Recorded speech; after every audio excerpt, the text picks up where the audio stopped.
The first time Lena's mother said those words, I almost dropped the entire tray of wine glasses. She didn't say it loudly, quite the opposite. Her voice was soft, almost gentle, right in the middle of that elegant family engagement party where everyone was pretending this was just a casual celebration instead of a carefully orchestrated announcement.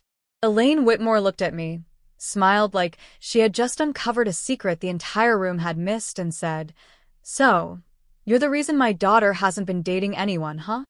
I turned to look at Lena. She was standing next to the man her family had chosen for her, Grant Holloway. 33, successful, from the right kind of family, wearing a perfectly tailored gray suit and the kind of watch that cost more than my truck. On paper, he was flawless. But when her eyes found mine across the room for half a second, I finally understood something I had spent 6 years refusing to see. She hadn't been waiting for someone perfect. She had been waiting for me. My name is Caleb Morgan. I'm 27, and I make furniture for a living. Not the kind you buy in big box stores with particle board and fake wood grain, real furniture. Solid oak, walnut, cherry. The kind that gets passed down from one generation to the next because it was built to last. I work in a small workshop just outside Nashville in a quiet suburb where the smell of cut wood mixes with the scent of fresh cut grass on summer afternoons. It's not glamorous. My hands are always rough. My clothes always carry the faint smell of sawdust, and I've got calluses in places most people don't even know exist. But I love it. There's something honest about turning a rough slab of timber into something beautiful and useful, something that will still be standing long after I'm gone. I don't talk much, never have. People say I'm the strong, silent type, but the truth is, I just prefer doing over-explaining. Words have a way of complicating things that don't need to be complicated. That's probably why Lena and I got along so well from the very beginning. Lena Whitmore. Same age as me. Sharp, quick-witted, the kind of woman who could walk into a chaotic room and have everything organized in under 10 minutes. Just by saying the right things in the right order. She works as an event coordinator for one of the big hotels downtown. We met 7 years ago at a charity fundraiser. I was 20, hired to build a small wooden stage for the evening. Lena was a volunteer in charge of guest relations. She walked up to me while I was still hammering the last few boards into place, looked at my work for about 3 seconds and said, "That backdrop is beautiful. But if you hang the flowers like that, it's going to look like a wedding between two people who hate each other." I stopped hammering and looked at her. She was wearing a simple black dress, hair pulled back, and had this calm, slightly amused expression like she wasn't the least bit worried about insulting a complete stranger. "You've known me for 3 minutes, and you're already criticizing my work?" I asked. She crossed her arms. "I call it artistic feedback. I call it a personal attack." She laughed. A real laugh, not the polite kind. And just like that, Lena Whitmore stepped into my life without asking permission and never really left. Over the next 7 years, she became the person I called first when something good happened. The person I wanted to see when a day had gone completely sideways. She knew I liked my coffee black, but always let it go cold because I got distracted. She knew I went quiet when I was thinking too hard. She knew I hated big crowds, but would still show up if she asked. And I knew she hated white roses because they looked like fake apologies. I knew she preferred lemon cake over chocolate. I knew that when she laughed too loud, it usually meant she was hiding something. A lot of people asked if we were dating. Every single time I gave the same answer. "No, we're just best friends." Lena would always smile when I said that. But sometimes the smile came a half-second late. I noticed. I just pretended I didn't. Because admitting anything else felt dangerous. Like if I said the words out loud, I might lose the most important person in my life. Her family was the kind that cared a lot about appearances. Her father, Victor Whitmore, ran a medical equipment distribution company. Strict, practical, the type who treated every life decision like a business investment that needed to be calculated carefully. Her mother, Elaine, was different. Softer on the surface, but she had this way of looking at you like she already knew every secret you were trying to keep. She was always kind to me, but those eyes made me feel like I'd never successfully lied to her in my entire life. It was a Wednesday night when Lena called. I was in the workshop sanding the top of a dining table I'd been working on for weeks. The phone was wedged between my shoulder and ear, sawdust still clinging to my forearms. "Caleb, are you free this Saturday?" she asked. Her voice was too normal. The kind of normal that usually meant something was wrong. "Yeah, why?" She hesitated just for a second. "My family is having a thing." "What kind of thing?" Another pause. "Just a family gathering." I put the sandpaper down. "Lena, what kind of thing?" She sighed, and I could almost see her rubbing her forehead the way she always did when she was stressed. "They want to introduce me to someone." I went still. "A guy?" "Yeah." "Like a date?" She gave a small, humorless laugh. "More like a serious introduction."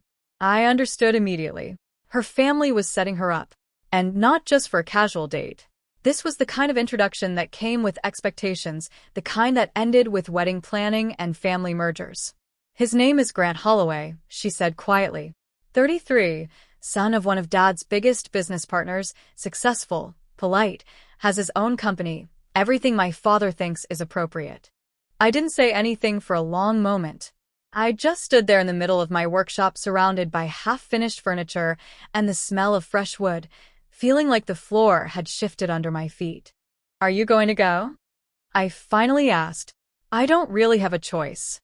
Dad already set it up." I closed my eyes. "Do you want me there?" Lena was quiet for so long I thought the call had dropped. Then she said very softly, "Yeah, I do." I didn't ask if she wanted this marriage. I didn't ask if she was happy. I didn't ask the one question that had been sitting in my chest for 7 years, because I was afraid of the answer, and I was even more afraid that I didn't have the right to ask it. "I'll be there," I said. "Thank you, Caleb." After we hung up, I stood in the workshop for a long time, staring at the half-finished table in front of me.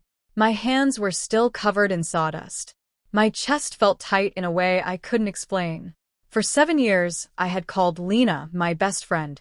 I had convinced myself that was enough, that wanting more would ruin everything, that staying silent was the safest way to keep her in my life. But standing there in the quiet workshop with her voice still echoing in my head, I felt something I hadn't let myself feel in a long time. Fear. Not the fear of losing a friend, the fear that I might already be losing something I had never been brave enough to name. And for the first time in 7 years, I wasn't sure how much longer I could keep pretending. The party was held in the backyard of the Whitmore house. String lights hung between the trees, casting a soft golden glow over everything. Long tables covered in white tablecloths stretched across the lawn. Flowers sat in simple glass vases. Everything looked elegant, expensive, and completely out of place for what was supposed to be a casual family gathering. I knew the moment I stepped through the gate that this wasn't just dinner. This was a quiet announcement. Everyone seemed to understand that except Lena. I wore a dark blue button-down shirt, clean jeans, and the only pair of decent shoes I owned. Still, standing among men in tailored suits and women wearing jewelry that probably cost more than my truck, I felt like I had accidentally walked into the wrong event. Like someone had hired me to deliver furniture, and I'd shown up at the wrong address. But I wasn't there to impress anyone. I was there for Lena. I found her near the drink table holding a glass of water with both hands like it was the only thing keeping her grounded. She was wearing a light blue dress that made her look softer than usual. Her hair was pulled back low at the nape of her neck. She looked beautiful. She always did. But her eyes were wrong. They were bright, polite, perfect, and completely empty. The second she saw me, her shoulders dropped just a little. "You actually came?" she said when I reached her. I said I would. She gave me a small smile. "You always do." "Always do what?" She looked down at her glass. "Show up." Before I could answer, a voice came from behind her. "Lena, aren't you going to introduce me?" Grant Holloway stepped forward. He was tall, maybe 6 feet 2 inches, wearing a perfectly fitted gray suit and a silver watch that caught the light every time he moved. His smile was polished, practiced. The kind of smile that had been trained for boardrooms and country clubs. He looked at Lena first, then at me, like he was already assessing whether I was a problem. "Grant, this is Caleb Morgan," Lena said. Her voice was a little stiff. "My best friend." Grant extended his hand. The handshake was firm, too firm. like he wanted me to feel the pressure. "Caleb," he said, still smiling. "I've heard your name quite a bit. Hopefully good things. Mostly that you're always around." The words sounded like a compliment. His eyes said something else entirely. Lena jumped in quickly. "Caleb is very important to me." Grant glanced at her, still smiling. "I'm sure he is. Everyone needs a loyal friend." The way he said friend made it sound like a cage he was locking me inside. I didn't respond. I was too busy reminding myself why I had come here to support Lena, not to start a fight. A few minutes later, Elaine Whitmore appeared beside me. She was wearing a cream-colored dress, her hair neatly pinned up, holding a glass of iced tea. She looked at me with that familiar gentle smile that never quite reached her eyes in the way most people thought it did. "Caleb," she said warmly. "I'm so glad you made it, Mrs. Whitmore." She studied me for a moment, then looked toward Lena, who was now standing next to Grant while he spoke with a small group of guests. His hand rested lightly on the small of her back. Not quite possessive. Just enough to send a message. Elaine turned back to me. "Did she ask you to come?" "Yes, ma'am. She said it was a family gathering." Elaine gave a soft, knowing laugh. My daughter has always been very careful with her words when she doesn't want to tell the truth. I didn't know how to respond to that. She placed her glass on the table and looked at me directly. "So, you're the reason she hasn't dated anyone." The words hit me like a slow punch to the chest. I stared at her. "I'm sorry. What did you say?" "You heard me." My mind went blank for a second. The music, the laughter, the clinking of glasses all seemed to fade into the background. "I don't think that's true," I managed. Elaine tilted her head slightly, still smiling. "Is it not true because you don't know? Or because you don't want to know?" I couldn't answer. She continued, her voice calm and steady, like we were simply discussing the weather. "Lena has turned down 4 different men in the last 2 years. Doctors, lawyers, business partners of her father's. Every time I asked why, she said they weren't right. But I know my daughter. She wasn't looking for someone right. She was comparing all of them to someone else."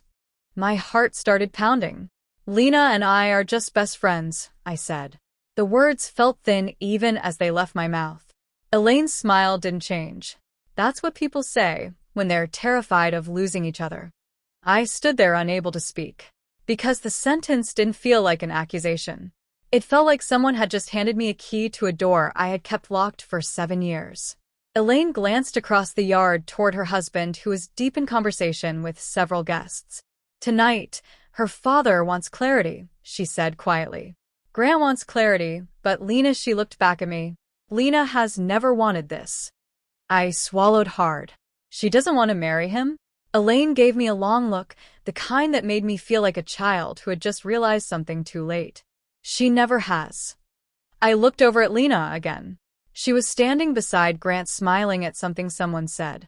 But I knew that smile. It was the same one she used with difficult clients at the hotel. The one she wore when everything inside her was falling apart, but she still had to keep the event running smoothly. Her hands were wrapped tightly around her glass. She wasn't laughing with her eyes. And every few seconds her gaze drifted toward me when she thought no one was watching. 7 years of memories suddenly rearranged themselves in my head. All the late-night calls, all the quick dinners after work, all the times she sat in my workshop complaining that my furniture was too serious, all the times I turned down dates without understanding why, all the times she told me just stay the way you are, and somehow made it sound like the most important thing anyone had ever said to me. I had called all of it friendship because calling it anything else had always felt too dangerous. But maybe that was exactly why she was standing here tonight next to a man she didn't love. Elaine picked up her glass again and looked at me one last time. "I'm not telling you what to do, Caleb, but if you're going to stay silent, make sure it's because you truly don't love her. Don't stay silent just because you're afraid." Then she walked away, leaving me standing in the middle of the party with my heart hammering against my ribs. For the first time in 7 years, I couldn't lie to myself anymore. And I had no idea what I was supposed to do about it. After my conversation with Elaine, I tried to keep myself together. I walked over to the food table and picked up a glass of water just to give my hands something to do. But my eyes kept finding Lena. She was still standing beside Grant. He had one hand resting lightly on the small of her back while he talked to a group of guests. It wasn't aggressive. It wasn't even particularly intimate.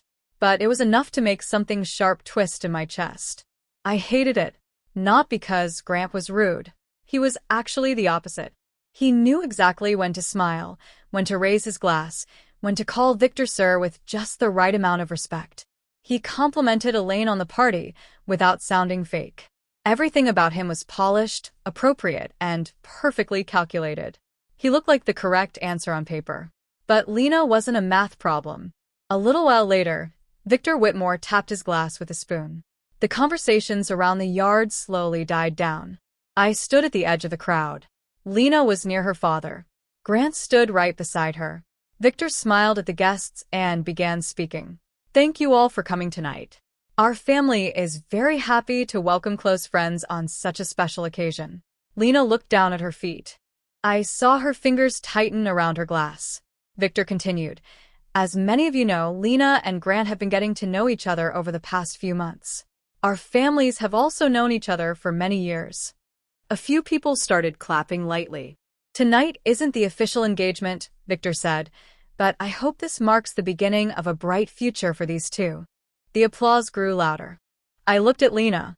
She was still smiling, but I knew that smile. It was the same one she used when she had to deal with difficult clients at the hotel. The one she wore when everything inside her was screaming, but she still had to keep smiling for the sake of the event. Grant turned to her and said, just loud enough for the people nearby to hear. Would you like to say a few words, sweetheart? Lena hesitated. Victor looked at his daughter, his expression making it very clear what he expected her to say. Lena took half a step forward. Her eyes swept across the yard and landed on me for just 1 second. Then she quickly looked away. Thank you all for coming, she said. Her voice was steady, but I could hear the effort it took. I'm very grateful for everyone's support. That was all. No, I'm happy.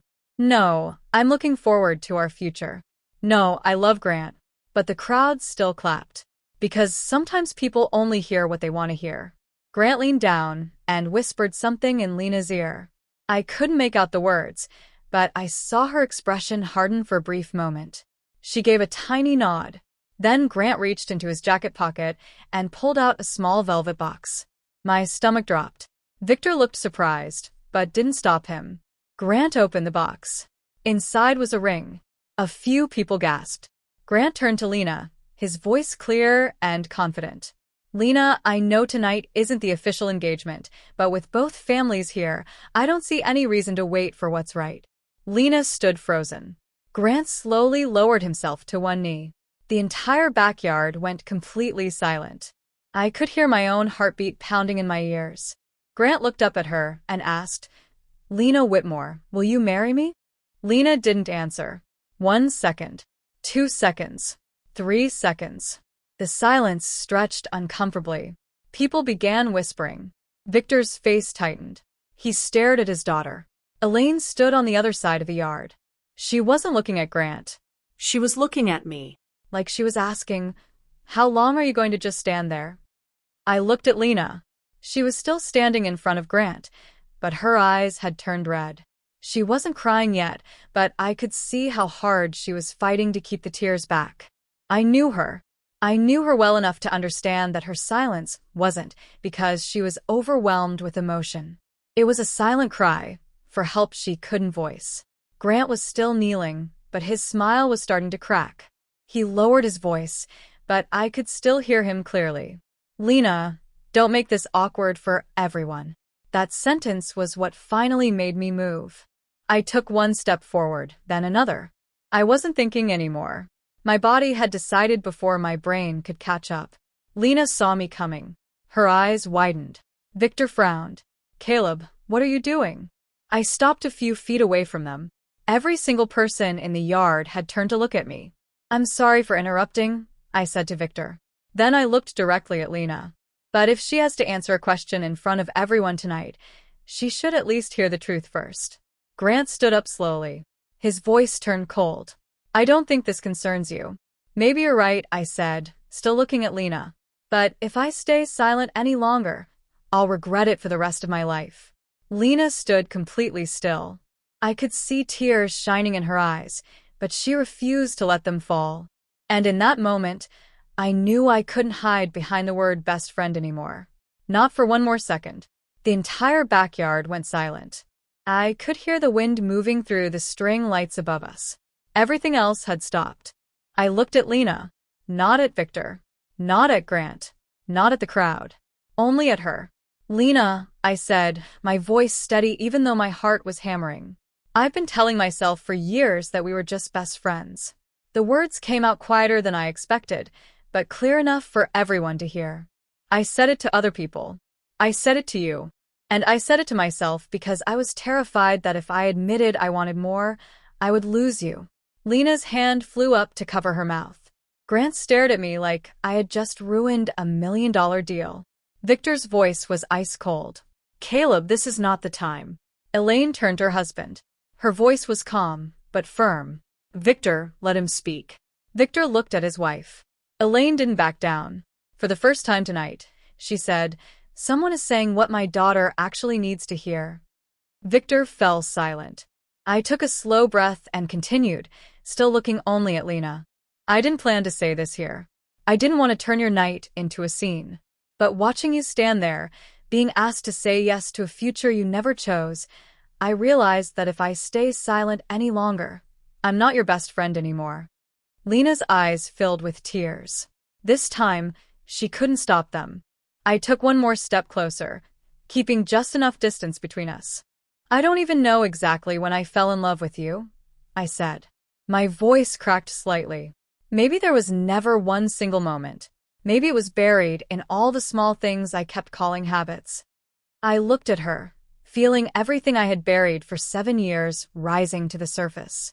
It was in the way you used to come to my workshop just to complain that my furniture was too serious. It was in the late-night calls after you had a terrible day. It was in how you always seemed to know what I was thinking before I said it. It was in how I kept turning down every date, telling myself I just hadn't met the right person yet. Lena was crying openly now. "Caleb," she whispered. "I had already met the right person," I said. "A long time ago. I was just too scared to call her by that name." Grant let out a short, bitter laugh. "Very touching," he said, "but this isn't a romance movie. Lena needs someone who can give her a stable future." I turned to him. A stable future isn't forcing a woman to smile while she's dying inside. Grant's face went pale. Victor stepped forward. "You have no right to judge my family." "I'm not judging your family, sir," I said, keeping my voice respectful. "But I know Lena, and right now she's not happy." Victor stared at me. "And you think you can make her happy?" "I can't promise I'll make her happy every single day," I answered honestly. "No one can promise that without lying." I turned back to Lena. "But I can promise I'll never ask her to live a life that only makes sense to other people." Elaine looked at her daughter. "Lena," she said gently. "Do you have anything you want to say?" Every pair of eyes turned to her. Lena looked at her father first, then at Grant. Finally, she looked at me. She slowly placed her glass of water on the table beside her, like she was setting down a role she had been forced to play for too long. "I'm sorry," she said to Grant. Her voice was quiet but clear. "But I can't accept that ring." Grant stood completely still. Lena continued, stronger this time. "I don't love you. I don't want this marriage." The crowd began whispering. Victor closed his eyes. Grant's jaw tightened. "Because of him?" Lena looked at me for a long moment. Then she turned back to Grant and said, "No, because of me." Those words seemed to freeze the entire yard. Lena took a shaky breath. "Caleb gave me the courage to finally say what I've known all along. But this decision is mine. I don't want this." Grant snapped the ring box shut. He looked at Victor, then at Lena. "You're making a very big mistake," he said coldly. "Maybe," Lena replied. "But at least it's my mistake." Grant didn't say anything else. He turned and walked out of the yard without looking back. A few guests avoided eye contact. Others looked at Lena like they were seeing her for the first time. Victor stood frozen for a long time. Finally, he looked at his daughter and asked quietly, "Are you sure?" Lena met his eyes. "I'm sure." Victor turned to me. I couldn't read his expression, but before he could speak, Elaine stepped forward and pulled Lena into her arms. I know, she whispered loud enough for those nearby to hear. Lena broke down completely, sobbing into her mother's shoulder. I stood there afraid to move. This moment belonged to her, not to me. But then Lena lifted her head and looked at me through her tears. She reached out her hand. She didn't say anything.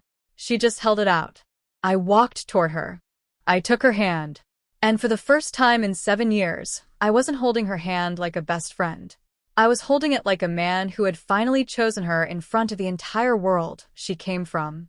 After that night, nothing became easy overnight. The Whitmore family had to deal with a storm of gossip. Grant left angry. Victor lost a major contract with Grant's father.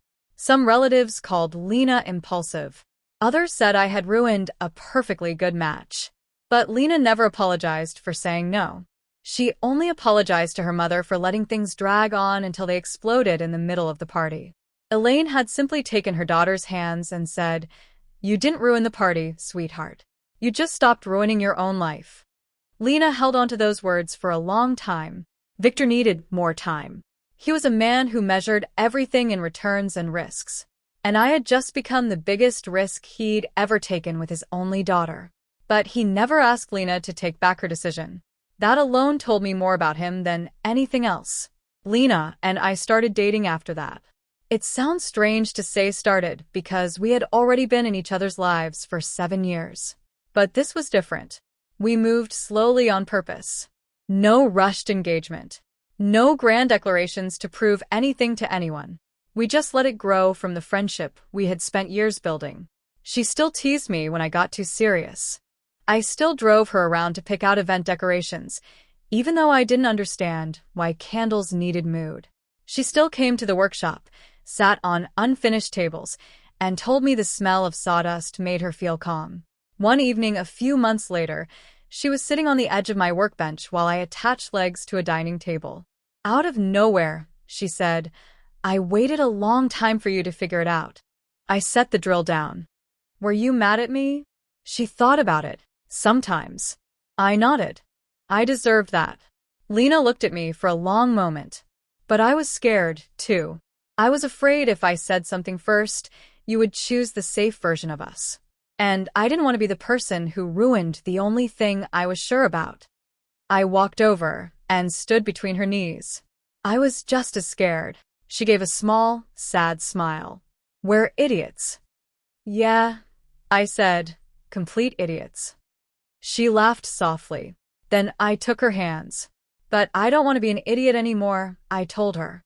Lena's eyes softened. "Then don't let go." "I won't." A year later, Victor invited me to dinner. Not as Lena's best friend, not as an unexpected guest, but as the man who was dating his daughter. The meal was still a little tense, but it wasn't cold anymore. He asked about my work, told him about the custom tables I was building for a new restaurant. Elaine sat beside Lena, occasionally glancing at us with the quiet smile of someone who had known the ending long before the rest of us. After dinner, she pulled me aside in the kitchen and handed me a slice of lemon cake. "I told you," she said. "Told me what?" "That you were the reason she stopped dating anyone else." I looked through the doorway at Lena laughing at something her father said. Her hair was down, her face calmer than it had been the night of the party. "I wish I had figured it out sooner," I said. Elaine's voice was gentle. "What matters is that you figured it out before it was too late." 2 years after the party, I asked Lena to marry me inside my workshop. No big dinner, no families watching, no pressure. Just the two of us, the smell of pine, late afternoon light coming through the windows, and the first table I had ever built specifically for the house we would one day share. I placed the ring on the wooden surface between us. Lena stared at it, then at me. "Caleb," she said carefully, "what are you doing?" I looked at her. "This time I'm asking when no one is forcing you to answer." Her eyes filled immediately. "I watched you almost take someone else's ring because I was too scared to speak," I said. "I don't want to make that mistake again. Not for one more day." I took her hands. "Will you marry me?" Not because our families want it, not because it makes sense on paper, not because we've known each other forever, but because you choose me and I choose you. Lena cried, but she was smiling through the tears. "Yes," she whispered. "I choose you." Then she wiped her eyes and added, "But if you wait another 7 years to ask me anything important again, I'm making a wooden ring and proposing to you first." I laughed. "I believe you would." She smiled. "Of course. I learned from the best woodworker I know." I kissed her. And for the first time in our entire story, there was no one arranging things. No one applying pressure. No one standing between us with a future already calculated and approved. Just two people who had finally found the courage to name what had been right in front of them for 7 years. Our story didn't begin with a perfect confession. It began with a mother who saw too clearly a party built like a marriage announcement, a ring Lena never wanted, and a man who finally understood that sometimes silence isn't protection. Sometimes it's betrayal. That night at the party, I stood up. Not to steal her from anyone, but to give her back the right to choose and how, and by some miracle, she chose me.